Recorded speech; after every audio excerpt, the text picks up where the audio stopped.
Saudara adik-adik ni, anak-anak ni main Mobile Legend. Tapi kalau nak tahu legend sebenar, untuk bakar lah.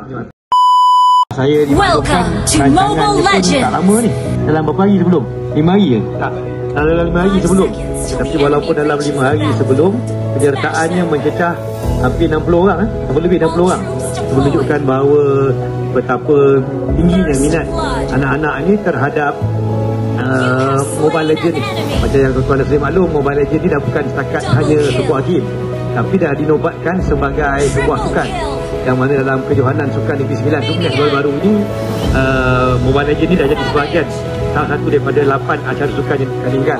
Dan saya dengar juga dalam Olimpik yang akan datang mungkin akan dimasukkan juga e-sport sebagai salah satu daripada acara sukan. Cuma e-sport ni jadi sebahagian daripada sukan dan juga industri yang mana akan menarik minat lebih ramai anak-anak muda.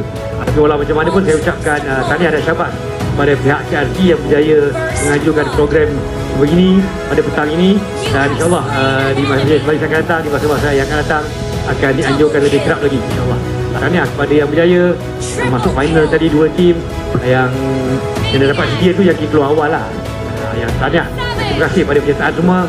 Syabas dan tahniah atas penganjuran pada petang ni. Terima kasih. Assalamualaikum warahmatullahi wabarakatuh.